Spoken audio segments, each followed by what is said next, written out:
Titans get a big victory over the Jacksonville Jaguars, and we will talk all about that and a little bit more next, right here on Titans and Truth post-game.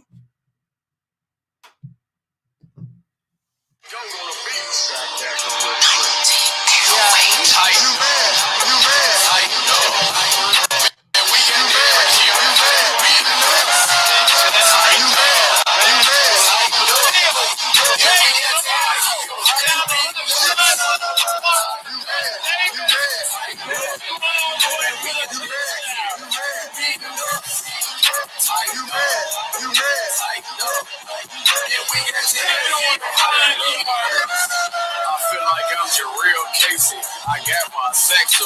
Couple 300-pound lamb in case your offense active. Plus, J.M. Brown lurking if your quarterback active. What's up, y'all? Welcome in.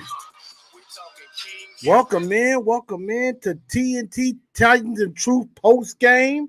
I'm your host, Chris, aka Blue Enforcer, and we are going to have a very good post game show tonight as we talk about this amazing and terrific victory as the Tennessee Titans dominate in style, defeating the Jacksonville Jaguars 31-10. They improved to 9-4. They improved to 9-4 on the season, and they're still in control of the AFC South as they are 4-1 in the division. They have swept the Jags, and this is for the third time in the last 4 seasons that the Titans have swept the Jacksonville Jaguars. That was an impressive victory indeed. A lot of things went right for the Tennessee Titans, and definitely we're here to talk about it. So glad everybody could come on in and join. Make sure y'all share this show out. Share the show out to everybody, whether you're on Facebook and on any of the channels. So make sure you definitely share this show out and let everybody know that we are here. And, of course, you know where to go follow and subscribe. You can follow on TNT Enforcers as well as the Titans and Truth official page at Instagram at Titans_in_truth. And also on Twitter at TNT Blue Enforcer as well. And so definitely going to be doing a lot of celebrating tonight as I want to play a little something in tribute to a particular player that is, what we're witnessing is a marvel of magnificence of what we're witnessing. And it is something to behold. It is something that, didn't know if we were going to see it or not, but it is something that is very, very special indeed. And here it is. The King of Kings.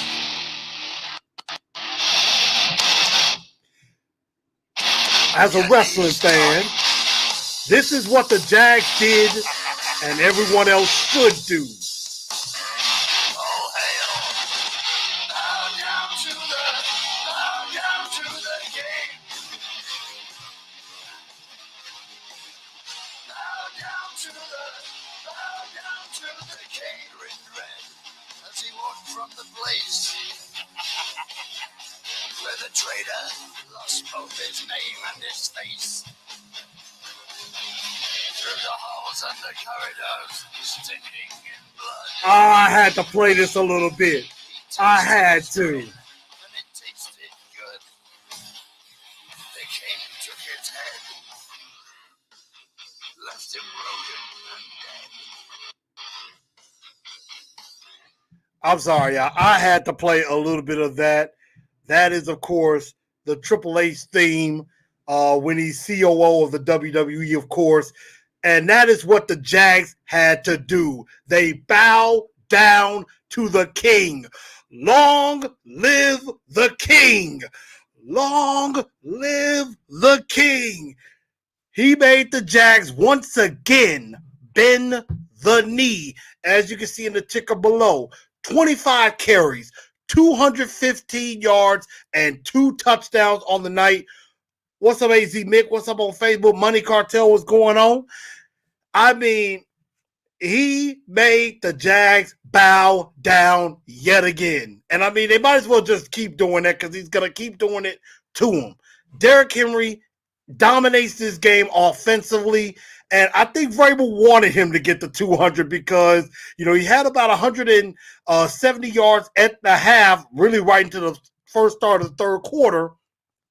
And, you could tell Vrabel kind of wanted him to get that 200, so because he put him in the game, he put him back in the game. He took him out for a little bit, and then he put him back in the game, and because it was like, yeah, we want you to punish him some more, get that 200 yards, which he did, and then after that, he was done for the rest of the day as well. So shout out to the boss, to the king, the Beast King, Derrick freaking Henry. And it was just a spell of a lot of good things that happened on the offensive side of the ball.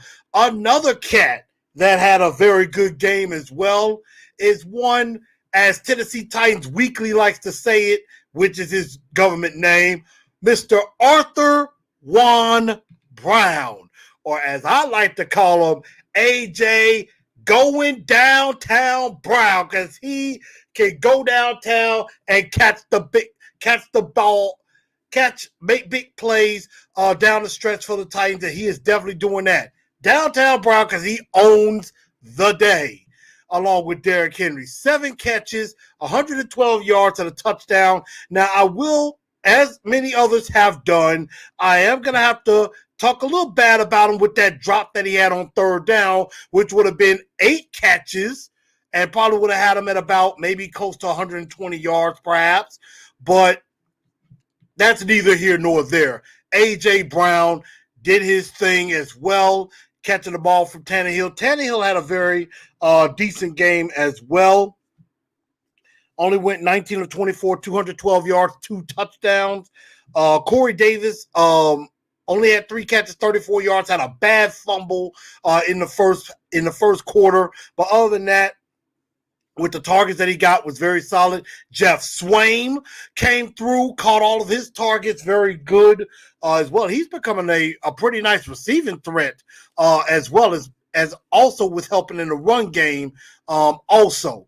But all in all, a very, very good day for the offensive side of the ball, and that's what we're starting with, is the offensive side of the ball. Now, there is, and I give a shout out to Arthur Smith because he did a great job in calling this game. However, there is one little blemish that I did not like and I could not stand.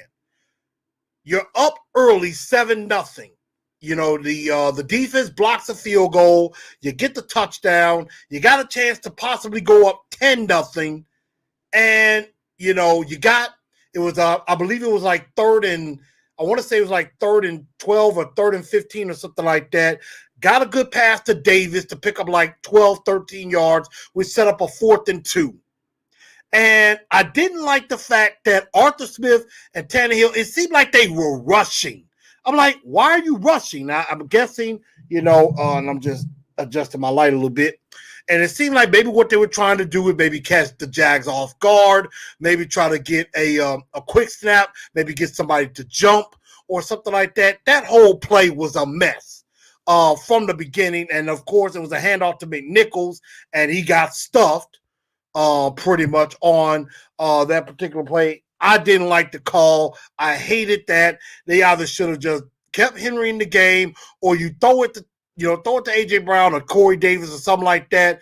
And the smart thing to do would have been take the points. You got 3 more points. You might as well take them. So I just thought that was the one thing that Arthur Smith did that I just did not like. I was not a fan of that particular play call. I don't know if that was him or maybe that was Tannehill trying to rush everybody to the line. I just thought there was no rush. So all in all, a very, very good day for the offense. Special teams had a good day. Gostowski made all of his kicks, all 4 of his extra points, and made a 53-yarder to end the first half. And before, and let me go back because it could jump with the offense one more time. Now, one more thing that did go well, I loved the end of the first half and start of the second half execution, because when teams get the ball maybe around with 2 minutes to go or something like that, you're trying to possibly go as 2 for 1, especially if you know you're getting the ball to start the second half. The Titans performed that task perfectly. They could not have done it any better. The first thing they do, the first thing that they did was you got the long touchdown, the 47-yard touchdown run from Derrick Henry. So that made it, I want to say 14-3 at that point, because I believe it was 7-3, made it 14-3. Then the defense gets a stop. And forces a quick 3 and out. And then the offense got a good quick drive, got a pass to Corey Davis, and then got another pass, I want to say inside to, I can't remember if it was Khalif or Jonnu. Got it, was able to call the timeout, bang, kick a field goal. They go up 17-3. So, you get 10 quick points in about 2 minutes. Then come out with the first drive of the second half, score with a Derrick Henry touchdown run, and now you're up 24-3. If I want to mistaken, now it was either Jeff Swaim or the Derrick Henry 1-yard run, and then it started the onslaught. So at that point, let me see. Yeah, it was just Swaim. Swaim scored the first touchdown to start the third quarter for Tannehill, and then the Derrick Henry touchdown run, which put him up 31-3. So that was masterful, the way they executed that. What's up, Guardian Down? What's up, Big Old Titan? What's going on? Elite Brown, that's what I call him. Well, he needs to stop dropping the ball, because he did have a drop. Which was a bad one. But other than that, yeah, A.J. Brown is doing very well. So I liked what they did. Special teams did well. Brett Kern, of course, did his usual. Gostowski making his kicks. They went for a fake punt on 4th down. After that A.J. Brown drop, they went for it on 4th. They did a fake punt on 4th down with Overton snapping it to Amani Hooker. Amani Hooker caught him off guard, got the extra yards, got the first down. Although the drive kept going, of course, it did end up that they had to punt the ball anyway. But they did convert on that 4th down on that trick play special teams wise. But now to the other side of the ball, to the defensive side of the ball. Now, what the defense did was very, very good. Now, I do, like others, I'm going to take it with a grain of salt. Now, yes, I know we held a team to 10 points, 5 of 14 on 3rd down, but a lot of others have said this, and I'm going to say it too. It's the Jags. It's not like they did this against Buffalo or Pittsburgh or something like that. So it's not like they did it against a really good team as far as holding 3rd down or anything like that. And, well, yeah, Buffalo had 13 of 17 on 3rd down, so that's not exactly good. Yeah, you hold a team to 5 of 14 of 3rd down, which is very good. The only problem is it's the Jags. So, a lot of the things the defense did well, it's the Jags. I mean, Mike Glennon stunk, only was held to 87 yards passing. DJ, now I will say this. Malcolm Butler did a very good job on DJ Chark. And I know a lot of people will, like myself, have already said it's the Jags, but DJ Chark is actually a very good receiver. And I think he, did some damage to Butler the first time. Butler got his revenge. I believe held him to 2 catches, 9 yards. He had an interception. So that was a very good game for Malcolm Butler. Ty Smith did all right in this game. But again, it's the Jags, okay? But Now, I will give this. What they did against the running game was very impressive because James Robinson, despite what the record is for the Jags, has had a very nice year for the Jags, even though he did go over 1,000 yards for the season. And that was mainly because of that 47-yard run late in the game. And I mean, minus that particular run, we held him to just 20 yards rushing, minus that run. So the Titans did a very good job against the run game. So I will definitely give them that. And yes, it is a division game. So money cartel, you're right about that. You're definitely right about that. Yes, it is a division game. It's an important game. It's a rivalry game. So anytime we smack the Jags around, yes, it is a good thing. But I mean, would have liked to have smacked maybe a little bit better Jags team around, but I mean, they're tanking for Trevor Lawrence. So with Mike Glennon in the game, the Titan defense could do whatever they wanted.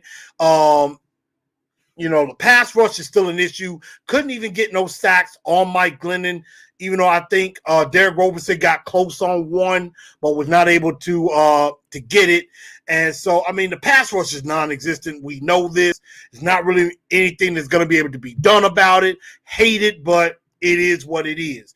Rashaan Evans kind of came back to himself a little bit in this game. Did very well. I believe had 8 tackles.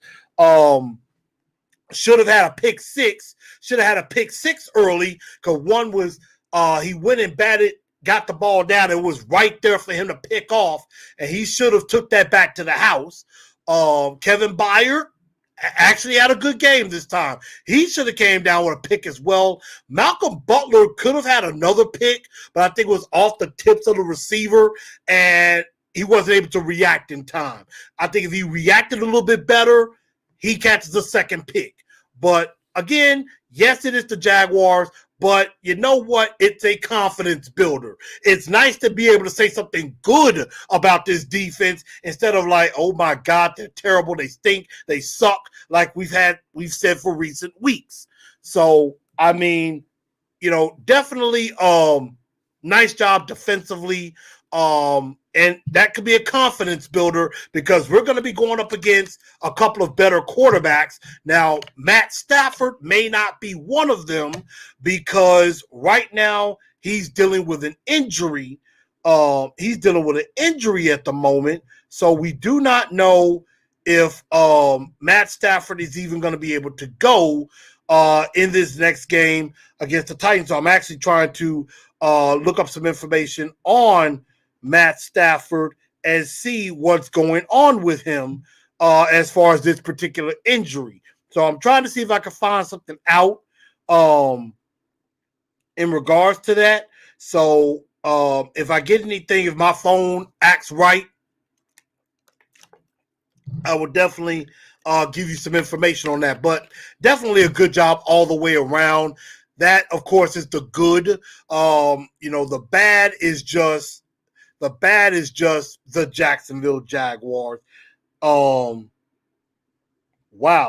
And I just saw I'm seeing some reports. I think somebody's, I'm trying to see, it was a site called M Alive. I'm not sure how credible that is. It says Matt Stafford reportedly has cartilage injury. Lions not overly optimistic about him playing. So that could be something. Now, this is looks like according to ESPN saying that.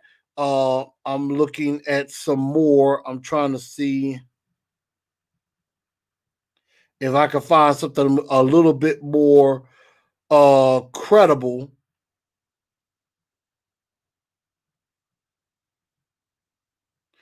Let's see. Now ESPN, of course, is saying status is in the air. They did an X-ray. Ribs came back negative.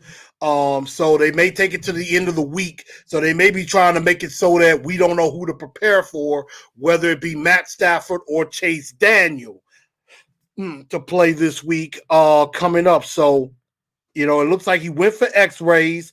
And this is off of NBC Sports. Injured his ribs late. Went for X-rays to determine the extent of the injury. says X-rays were negative.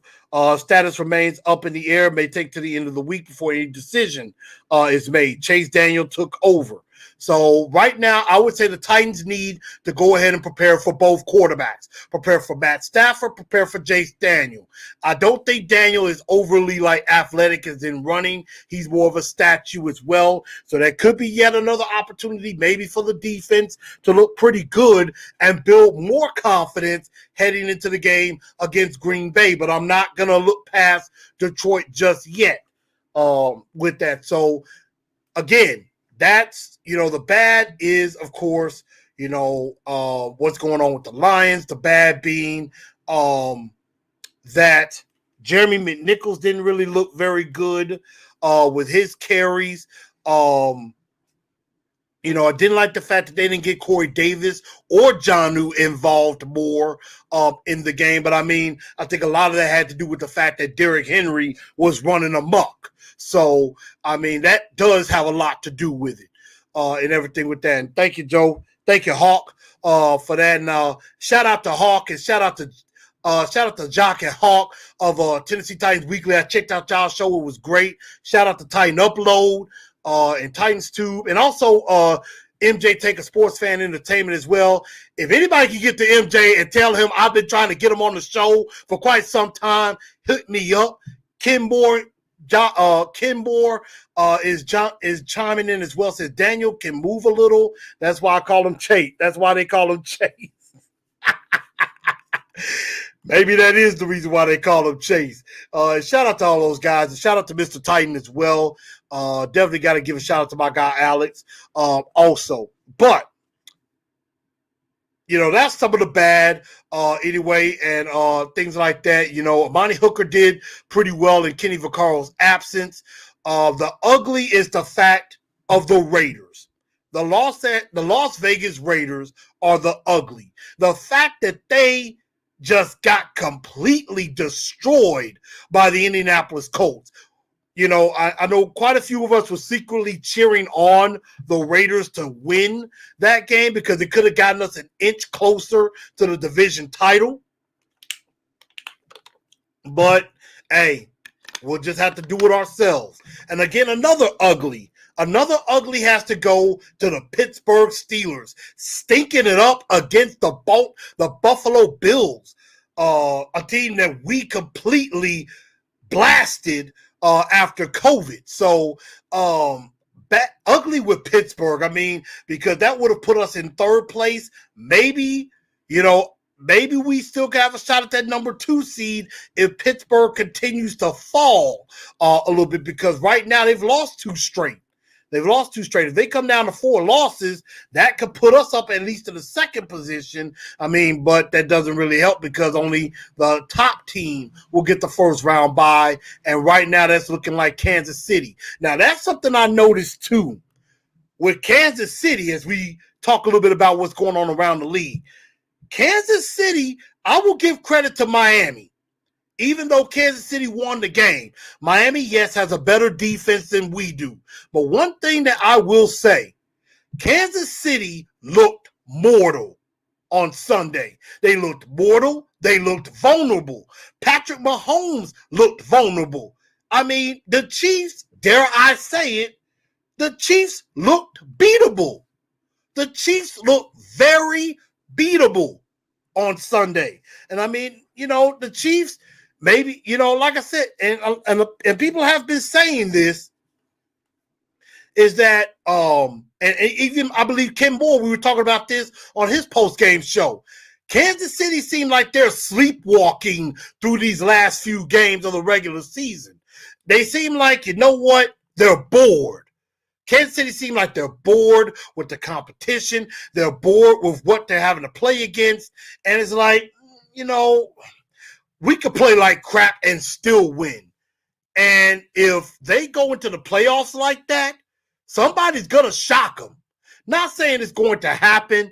I would avoid Kansas City at all costs, but I don't fear them. I know our defense sucks, but at the same time, they looked vulnerable. If you get Patrick Mahomes moving, but you don't give him really a place to escape, you don't give him a chance to escape, make him throw off his back foot, he threw what? 3 interceptions, I want to say, in that game. He threw 3 picks against Miami.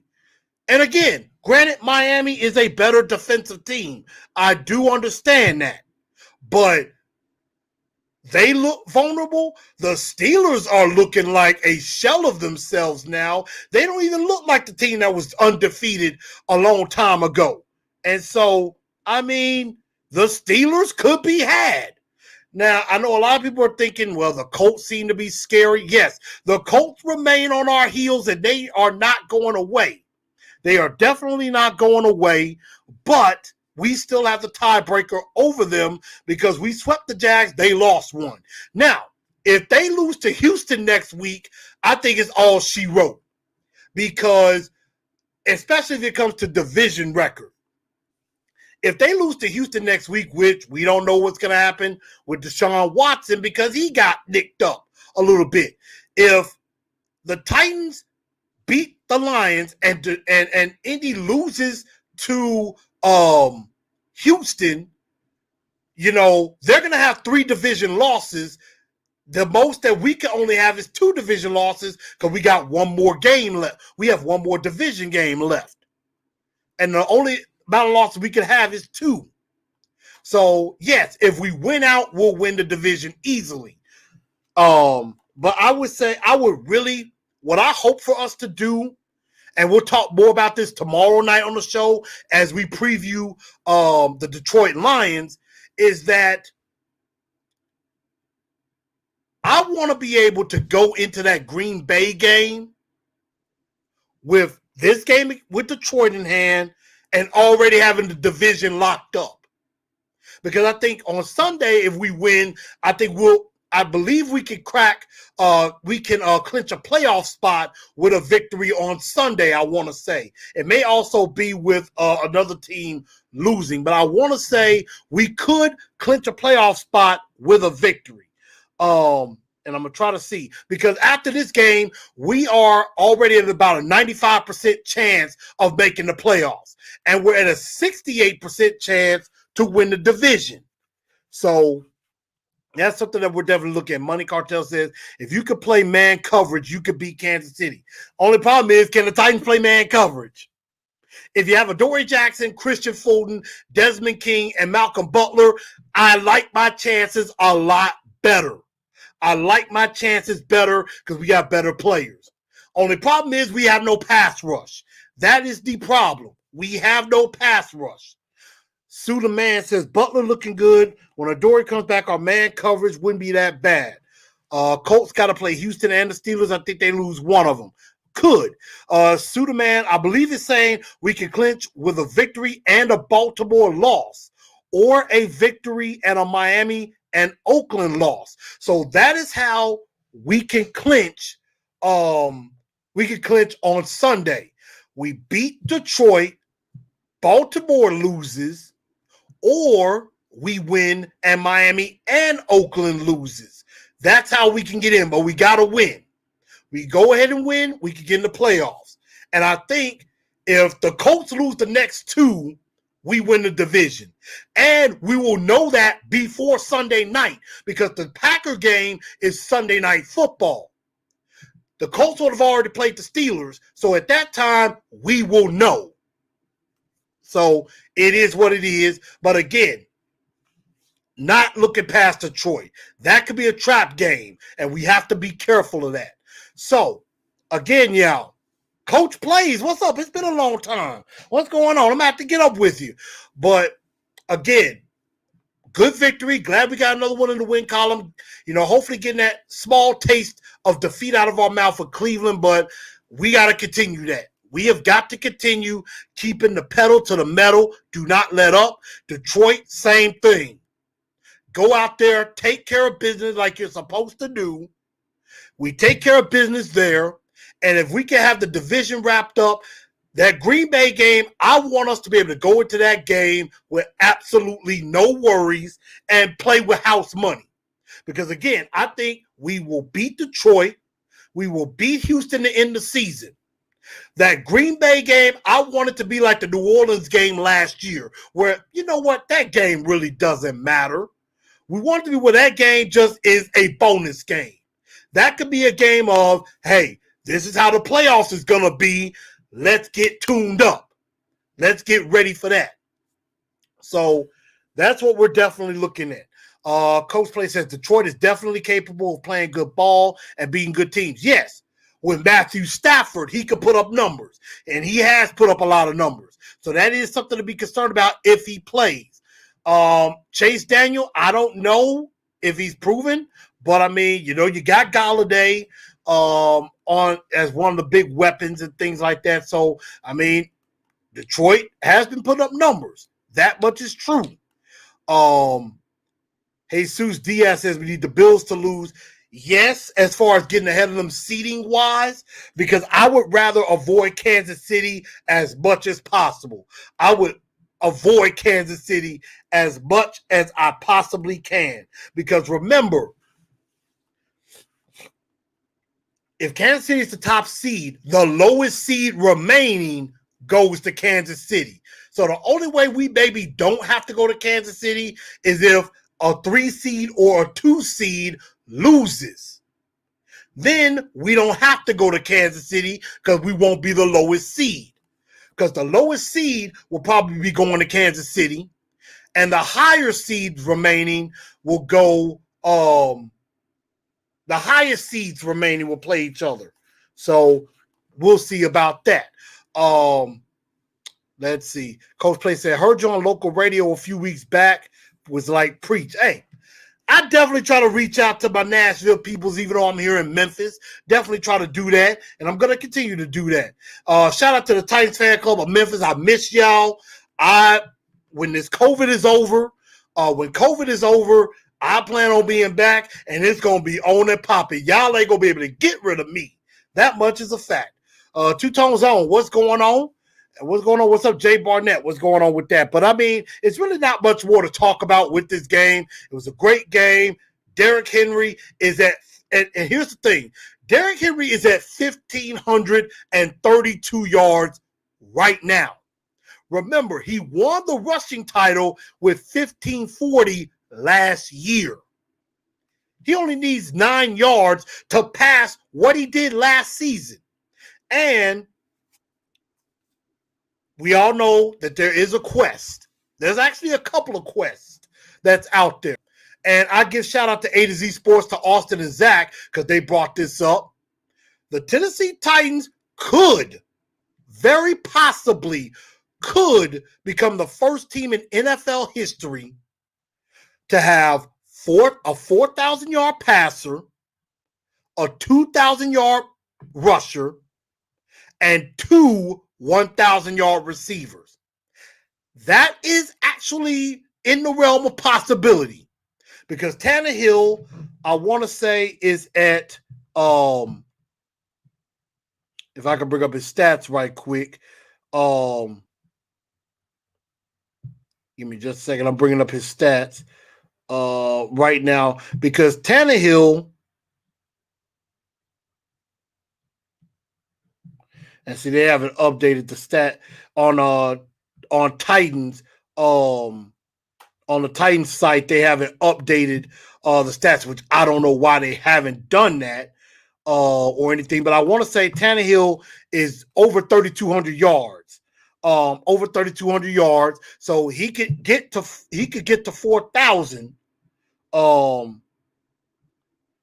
Let's see. Yeah, give me a minute.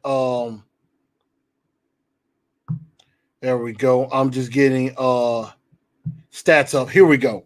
Now, again, could be the first team in NFL history. 4,000-yard passer, a 2,000-yard rusher, 2 1,000-yard receivers. And Austin and Zach had a very good conversation about this, because it was something that I didn't know. Tannehill right now is at 3,209 yards. And I want to say they did the math. So Tannehill at 3,209 right now is about 891 yards away from 4,000. I mean, not 890, 791 yards away from 4,000. So, in the last 3 games, Tannehill will have to average about 263 yards a game for the last 3 games to get to 4,000 yards. I don't know if that will happen, but it is very doable. I think Tannehill will probably get close to like 3,800, maybe 3,900. I don't know if he'll get to 4,000, but it is possible. He will have to average about 263 yards per game the rest of the way. So I'm thinking maybe if he does a 350-yard game or something like that, that number will come down and make it more likely. AJ and Corey Davis, they're right with each other. Corey has 56 catches, 835 yards, 4 TDs. AJ Brown has 51 catches, 835 yards. So Corey Davis has 1 more yard than AJ Brown. AJ has 5 less catches than Corey Davis. So let me make sure of that. Yeah. AJ Brown has 5 less catches, but has 2 more yards. He's at 837. Corey Davis has 56 catches, has more catches, but has 835. So they right there together. They would both have to just average about 55 yards a game to get to each having 1,000-yard season, which I believe both of them, I think that is the more likely to happen. They both get 4,000 yards, both get 1,000 yards receiving. I think that's definitely going to happen. And then last but not least, of course, is the king, Derrick Henry. We know where he is right now. He's at 1,532 yards rushing. He is 468 yards away from 2,000. So, to get to 2,000 yards, Derrick Henry will have to average 156 yards a game to get to 2,000. And with Derrick Henry, with the Lions, the Packers, and the Texans, all their run defenses are not good. So, getting to 2,000 yards is definitely doable. It is definitely doable. Now, for kicks and giggles, let's go a step further. What about the rushing? What about the record itself? He's 573 yards away, which means he would have to average 191 yards a game to beat Eric Dickerson's all-time single-season record. That's what he would have to do to get to 2,105. So he would have to average 156 yards to get to 2,000. 191 yards per game to beat the record. Again, is very much doable. That's a lot to ask to get to 2,105. I think 2,000 is definitely within reach, but you don't want to wear Derrick Henry so much out that he has nothing for the playoffs. I would like it if he just batters a team like he did against Jacksonville. Get to 150, 200 yards, then the fourth quarter, he just sits out. He doesn't need to do nothing else. But again, all those goals are doable. Now, do they get there? I don't know. I think the 2 1,000-yard receivers, yes, I think that's going to happen. Because all they need is 55 yards a game. And AJ or Corey can each get that in the first half of games. So, and obviously, I think Vrabel likes padding the stats too. So I think they're going to try to make it so that they can get those guys to those milestones. We're definitely going to see. So Jameson says, the King shall have a monster day against the Lions. Jesus says, I trust the King. Money Cartel says, no lie, I would love for all that to happen, but I want Derrick Henry healthy for the playoffs. True. Definitely health over anything else. And Derrick Henry even said it himself in the post game. He was like, look, all I want to do is win. I don't care about stats. He just want to win. and he was ticked off about what happened with Cleveland. Now, Jesus, you're right. Not easy for all of that to be attained, but I do think the 2 1,000-yard receivers, I think it's going to happen. I think that's a lock that that's going to happen. Derrick Henry, if he doesn't get to 2,000 yards, I think he gets to at least 1,800. He will have the most rushing, well, he won't have the most rushing yards in Titans history because that will still be Chris Johnson.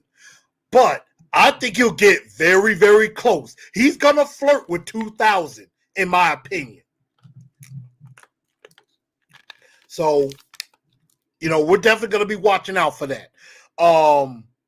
Also, a little bit of news that came out earlier today. Was going to save it for tomorrow, but I'm going to go ahead. And I take this with a grain of salt, too.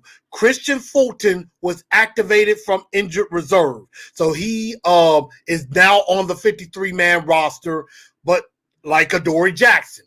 Only problem is that doesn't mean anything. That does not mean Christian Fulton is going to play.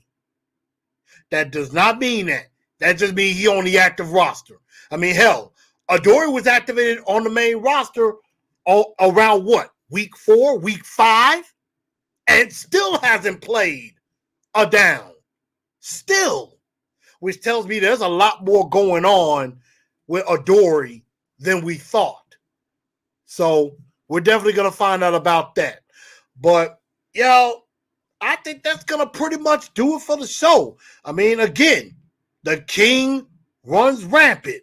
So, again, for all the other teams that we have to face, for the Lions, for the Lions, for the Packers, for the Texans, there's only one thing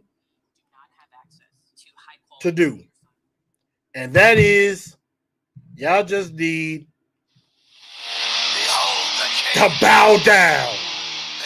Just one more time. On your knees, dog. On your knees. Bend the knee.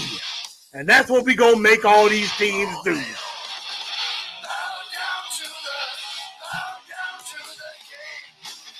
That's what we making them do, y'all. I'm finna get up out of here. I'm going to leave y'all with this. Tighten up. Tomorrow night, get your nomination. Get y'all nominations for the Two-Tone Blue Star of the Week and Dunce of the Day. Get me some pick my brain questions for tomorrow night. We will be right back here tomorrow night as we preview the Lions, and we'll have some stuff out, and definitely might have a couple of good blue bombshells coming. So stay tuned for that. I will see y'all tomorrow night. Share this show out. Tighten up. Bow down to the Beast King. All hail King Henry. Good night, y'all. Tighten up.